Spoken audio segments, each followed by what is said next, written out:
विघ्नहर्ता श्री गणेश, श्री गणेश, श्री गणेश।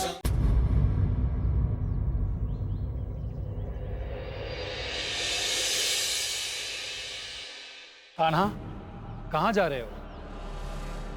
वो तुम्हारे प्रति इतना असंतोष जता रहा है और तुम हो कि उसकी सहायता करने जा रहे हो।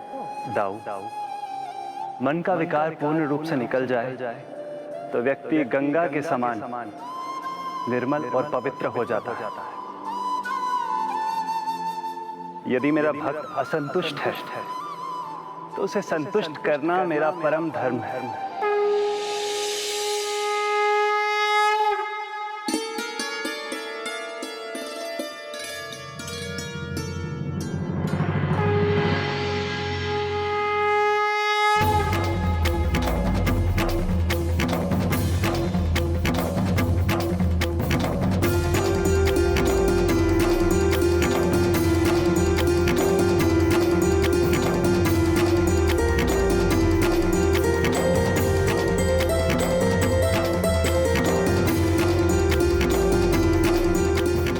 प्रभु,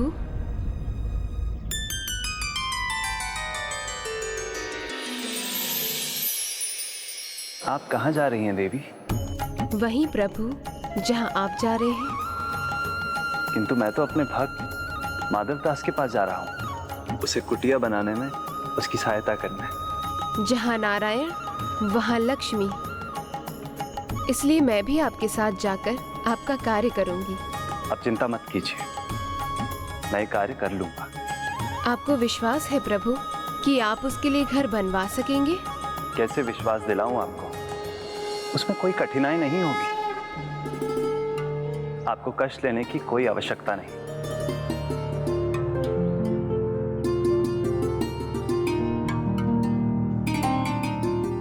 उचित है, मत ले जाइए मुझे, किंतु मैं भी देखती हूँ कि उसकी कुटिया मेरे बिना घर कैसे बनती है।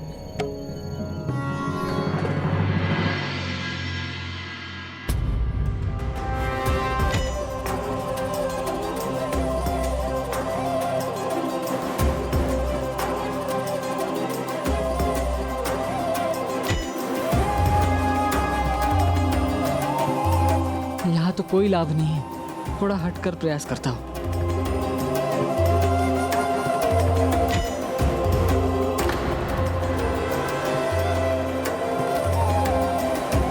इतनी पथरीली भूमि पर कैसे कुछ होगा? नींव के लिए जहाँ खोदने का प्रयास करता हूँ, मेरा फावड़ा पत्थर से टकरा जाता है। लगता है महाराज और मंत्री जी ने मुझे तो प्रभु जगन्नाथ जी के सहारे ही छोड़ दिया है, और वो है कि जैसे उन्हें कोई चिंता ही नहीं है, अन्यथा आते ना मेरी सहायता के लिए।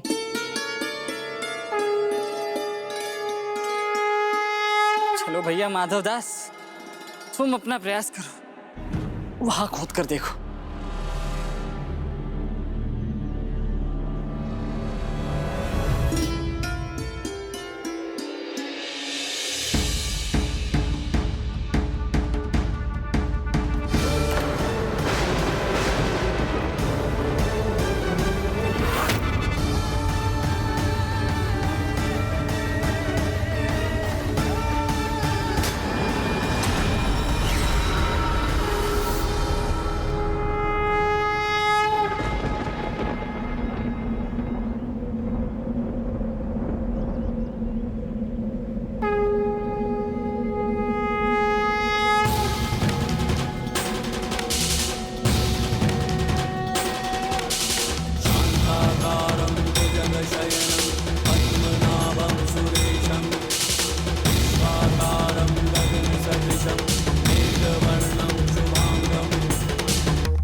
सखा,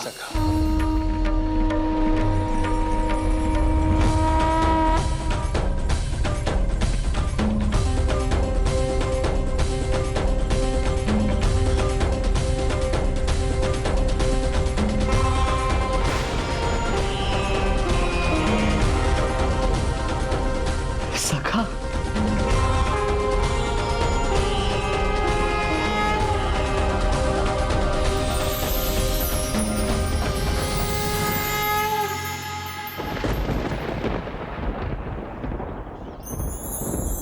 उसके प्रभु उसके निकट स्वयं छत्र लेकर खड़े हैं और उसे देखो, वो कह रहा है कि उसके भगवान को उसकी चिंता ही नहीं है। फिर भी कान्हा शांत रहकर उसका ये प्रलाप सुन रहे हैं। विश्वास नहीं होता। चलो भैया, अब अपना दुखड़ा तुमसे क्यों रो। तुम जहाँ जा रहे थे चले जाओ।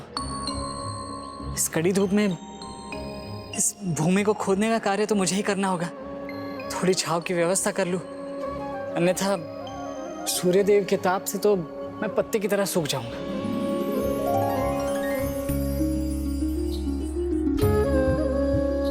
मित्र, वहां नहीं, यहां से आरंभ कीजिए। ये मिट्टी थोड़ी कोमल लग रही है।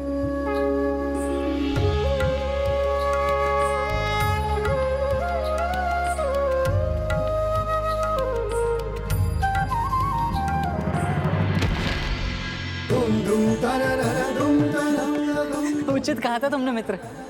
वास्तव में इस बंजर जमीन को खोदना संभव हो रहा है। बड़ी पारखी आंख है तुम्हारी भैया। एक ही क्षण में उचित स्थान ढूंढ लिया आपने, जैसे कि इस भूमि के कण कण से ज्ञात हो आप। ज्ञात कैसे नहीं होगा, मेरी ही तो भूमि है, तो उसके बारे में मुझसे अधिक किसको पता होगा। तुम्हारी भूमि अर्थात तुम हो कौन भैया?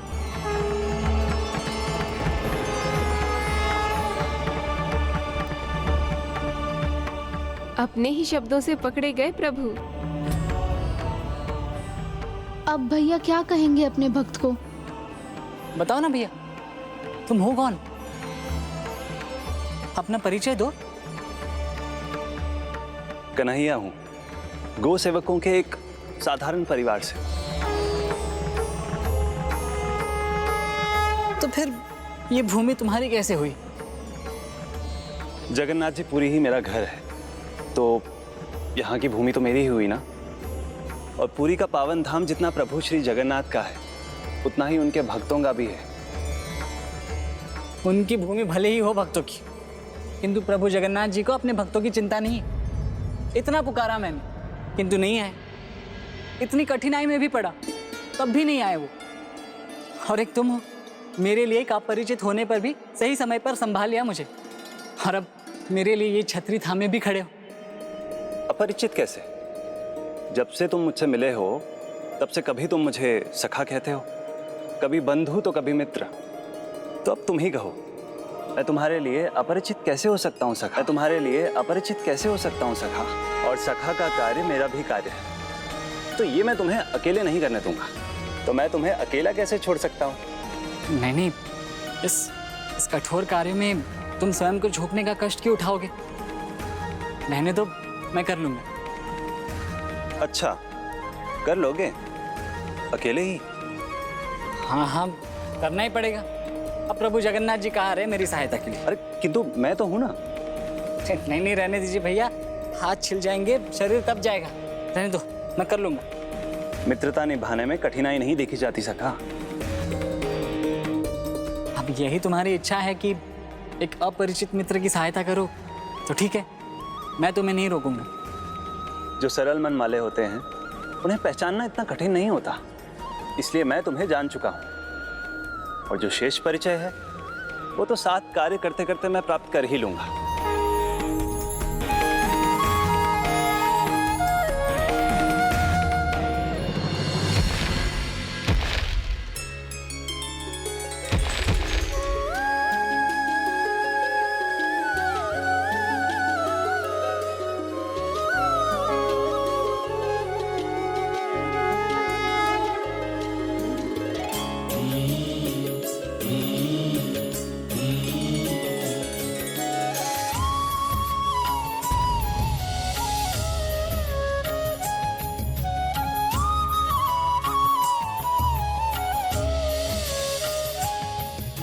प्रभु को मेरी किरणों के ताप से इतना कष्ट हो रहा है, मैं ही अपने ताप को कम कर लेता हूं।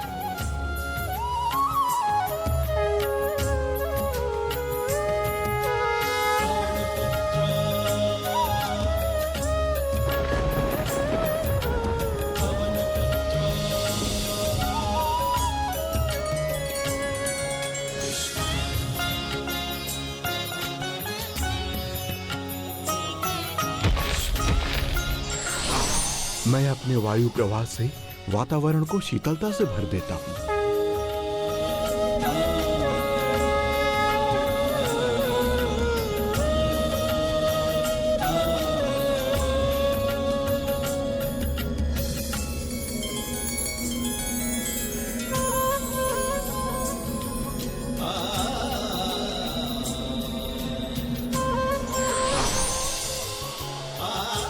मैं प्रभु के लिए मेघों की छाया उत्पन्न कर देता हूं।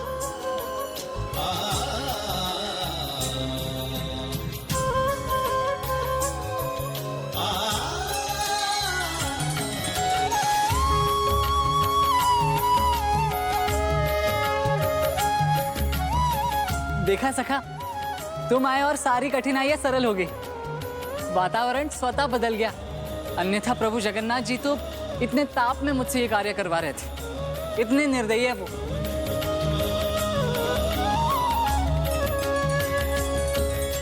ऐसी तपती गर्मी में स्वयं कान्हा से सहायता मिली है, किंतु इसका असंतोष समाप्त ही नहीं हो रहा है।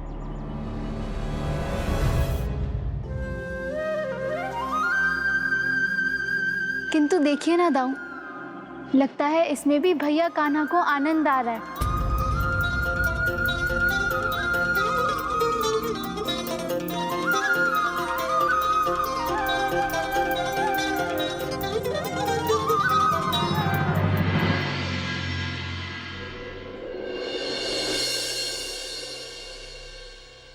देखो मित्र, प्रभु के लिए ना तो मेरा दुखड़ा रोना बंद होगा और ना ही ये कार्य एक दिन में पूर्ण होगा। तुम मेरी जितनी सहायता कर सकते थे कर चुके, किंतु अब तुम्हें भी जाना चाहिए। तुम्हारा परिवार तुम्हारी प्रतीक्षा कर रहा होगा ना, और भोजन का समय भी हो गया है।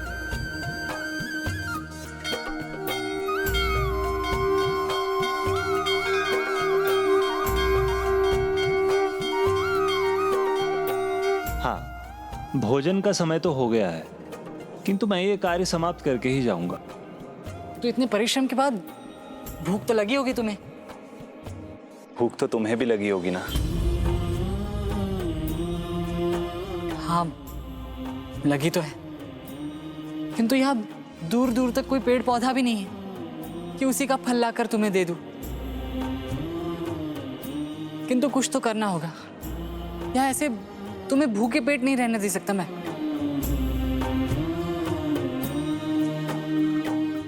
चिंता मत करो सखा, भूखे पेट हम शेष कार्य नहीं करेंगे।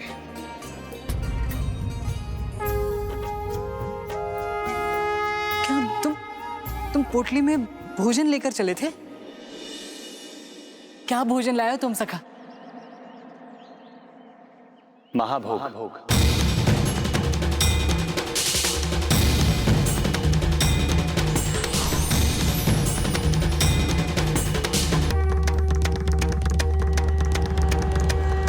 ये देखो।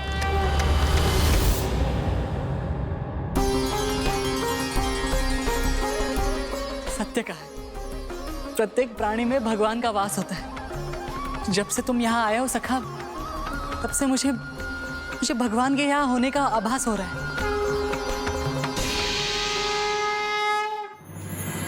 आनंद आ गया। तुम तो सदा पुरी के वासी रहे होंगे ना मित्र, तब तो तुम्हें ये महाभोग प्रतिदिन मिलता होगा। फिर भी तुम्हें ये स्वादिष्ट लग रहा है अब। आज इस महाभोग का स्वाद दुगना हो गया। आज अपने सखा के साथ बैठकर खाने का जो अवसर मिला है। किंतु एक बात के लिए मुझे प्रभु जगन्नाथ जी का धन्यवाद करना ही होगा।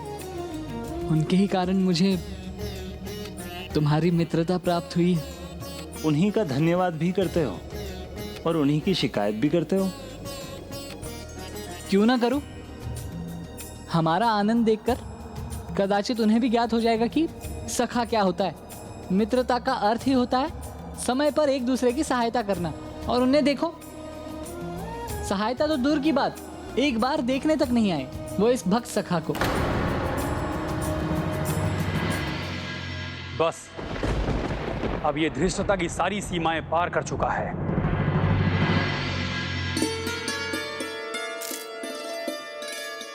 नहीं सखा, अब विश्राम नहीं, अब तो कार्य करते ही रहना होगा। चलो उठो, छत बांधने में मेरी सहायता करो।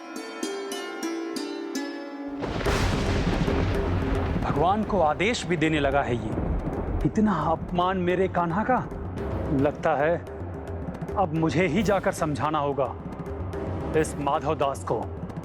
दाऊ, भैया वहाँ है अपने भक्त को संभालने। यदि उन्हें अपमान का आभास नहीं हो रहा है तो आप भी क्रोधित मत होइए। देखिए ना, भगवान और भक्त का संबंध कितना अद्भुत है। प्रभु को तो इसमें कितना आनंद आ रहा है।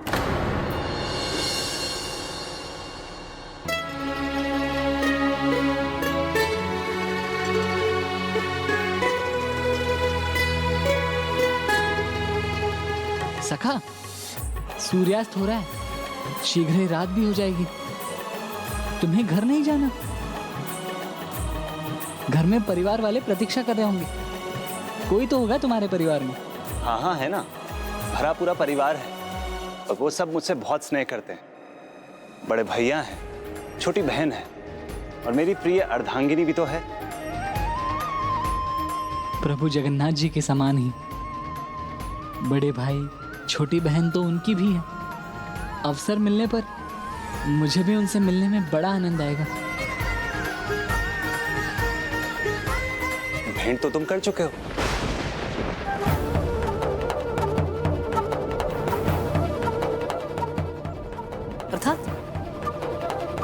अर्थात सखा, तुम जगन्नाथपुरी में इतने समय से हो, मंदिर के प्रांगण में ही रहते हो और पुरी के प्रत्येक वासी का मंदिर में आना जाना नियमित रूप से लगा रहता है, तो संभव है तुम उनसे मिल चुके हो।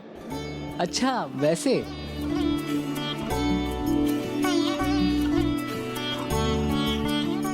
तुम तो अभी भी कार्य कर रहे हो। तुम्हें घर परिवार के पास नहीं जाना है? नहीं, अभी नहीं, कार्य समाप्त करने पर ही जाऊंगा। मैं उन्हें समझा दूंगा कि मुझे विलंब क्यों हुआ। बड़े भाई क्रोधित तो होंगे। क्यों न हूं क्रोधित मैं? ऐसे भक्त की सहायता करने का क्या अर्थ जो एक पल भी अपने भगवान के प्रति अपने असंतोष को दर्शाने में रुका नहीं। अब यदि उसने एक शब्द भी ऐसा कहा तो मैं सहन नहीं कर पाऊंगा।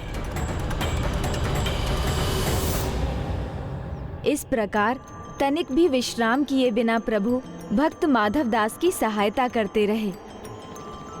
अर्थात जिस भक्त के मन में प्रभु के लिए केवल शिकायतें ही थी, प्रभु उसकी सहायता कर रहे थे। जीवन में कुछ क्षण ऐसे भी आते हैं जब मन का विश्वास टूट जाता है। तब हम भगवान को दोष देते हैं कि वो हमारी सहायता नहीं कर रहे हैं, किंतु भगवान तो सदैव भक्त के साथ रहते हैं। उनकी दया दृष्टि भी सदा हम पर बनी रहती है। हमें बस आवश्यकता है अपने विश्वास को अडिग रखने की। और फिर जब रात बीत गई, नए दिन का सूर्योदय हुआ तो कुटिया बनकर तैयार हो चुकी थी।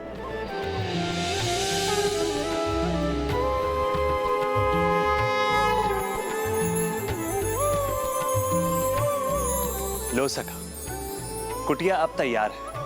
हाँ, क्योंकि मेरा सच्चा मित्र, मेरा सखा मेरे साथ जो था, मैं तो इतने कम समय में कुटिया बनने की कल्पना भी नहीं कर सकता था, किंतु ये तुम्हारे कारण ही पूरी हो सकी है।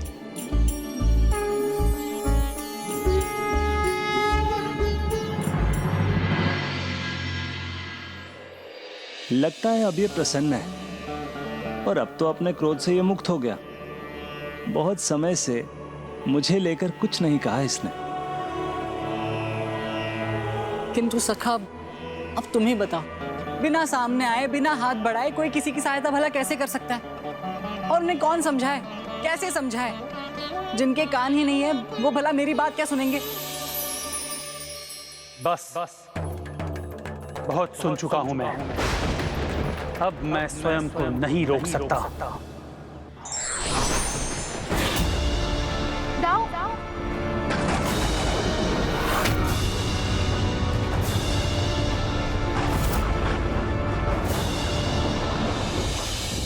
प्रभु है वो, तो सर्वगुण संपन्न तो होंगे, सभी विकारों से दूर, सबसे निर्मल, सबसे पावन। किंतु लगता है जगत के नाथ होने का गर्व है उन्हें, तभी मुझ जैसे साधारण भक्त के पास नहीं आ रहे।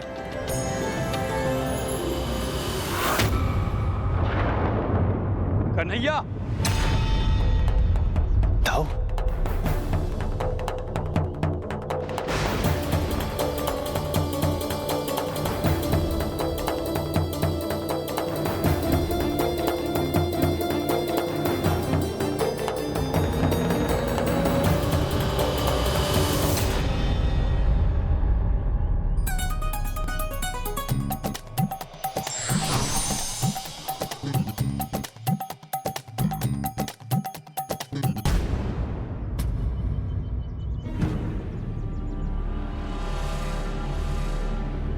बलराम भैया आप?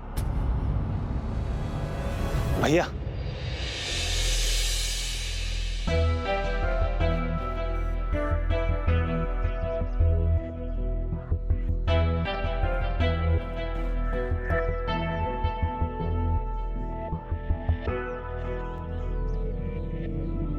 ये तो वही सज्जन है जिन्होंने मुझे जगन्नाथ जी के बारे में बताया था। ये तुम्हारे भ्राता है? प्रणाम बड़े भैया। बड़े भैया, आपने और सभी ठीक कहा था जगन्नाथ जी के बारे में कि वो कितने महान है, सर्वशक्तिमान है, किंतु आपने भी एक भूल कर दी थी। आपने कहा था कि कलयुग में भी जगन्नाथ जी अपने भक्तों के साथ रहते हैं, किंतु वो सत्य नहीं है, नहीं रहते।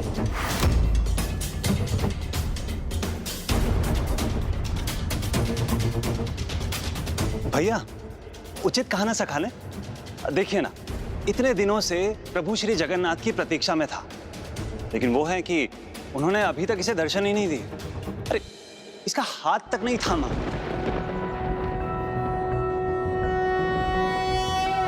ॐ खड्गं चक्रगदेषु चापपरिघात्रशूलं भुशुण्डिं शिरः शङ्खं सन्दधतिं करैस्त्रिनयनां सर्वाङ्गभूषावृतां नीलाश्मकुतिमास्य पाददशकां सेवे। भैया देखिए ना, मैंने सखा के लिए क्या बनाया,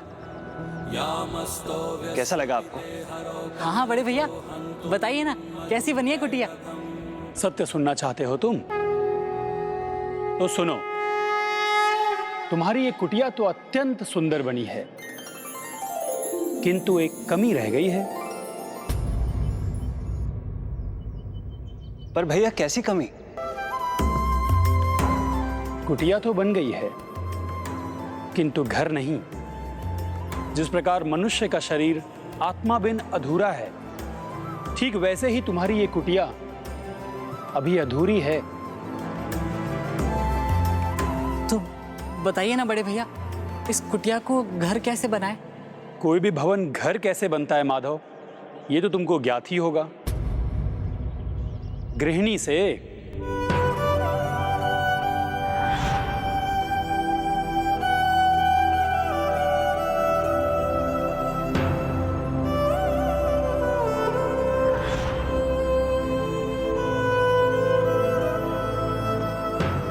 तो माधवदास का घर बनाने में मेरी सहायता नहीं चाहिए आपको? उसमें कार्य ही कितना है, एक छोटी सी कुटिया ही तो बनानी है। आपको विश्वास है प्रभु कि आप उसके लिए घर बनवा सकेंगे? उचित कहा भैया ने। ये कुटिया तो घर तभी बनेगी जब एक गृहिणी आकर इसे घर बनाएगी।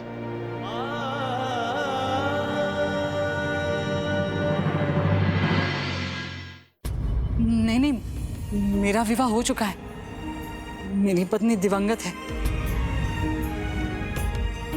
किंतु मैं तो उसी के प्रति निष्ठावान हूं और अपने अंतिम श्वास तक रहूंगा।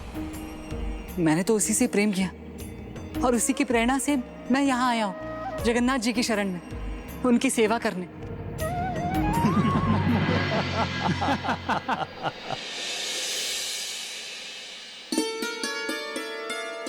हाँ हाँ सखा, अवश्य करना अपने प्रभु की सेवा, किंतु किसने कहा तुमसे कि तुम्हें विवाह ही करना होगा?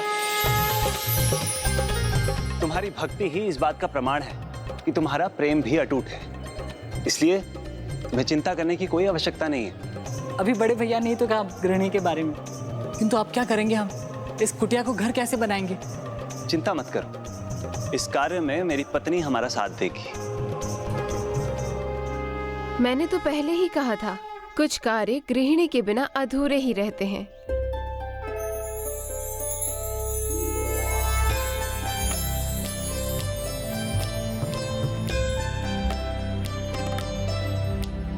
सुमनत वंदित सुंदरी माधवी चंद्र सहोदरी है ममाए मुनि गण वंदित मोक्ष प्रदायनी मंजुल भाषिणी वेदनुते पंकज वासिनी देव सुपूजित सद्गुण वर्षिणी शांतियुते जय जय है मधुसूदन कामिनी आदि लक्ष्मी परिपालय। क्या संयोग है, ये तो वही माता है जिन्होंने मुझे भोजन दिया था। हाँ, यही है मेरी पत्नी, मेरी अर्धांगिनी। कल्मष नाशिनी कामिनी वैदिक रूपिणी वेदमय क्षीर समुद्र। ने उचित कहा था, मैं तुम्हारे पूरे परिवार से मिल चुका। प्रणाम भाभी माँ, आपने बड़ी कृपा की मुझ पर, मुझे भोजन दिया और आपके पतिदेव ने मुझे सर छिपाने के लिए छत दी। बलराम भैया के कहे अनुसार गृहिणी के हाथ लगे बिना ये कुटिया अधूरी ही रहेगी, पूर्ण नहीं होगी। भूल तो मेरी ही थी, मुझे आपको साथ लाना चाहिए था देवी। अब किंतु क्या अब आप हमारी सहायता करेंगी? अरे सखा शांत मत रहो, भाभी माँ से अनुरोध करो ना। चिंता मत कीजिए, मैं इसीलिए तो आई हूँ यहाँ पर। सर्वज्ञे सर्ववरदे सर्वदुष्ट भयंकरी सर्व दुख हरे हरे महालक्ष्मी नमोस्तुते।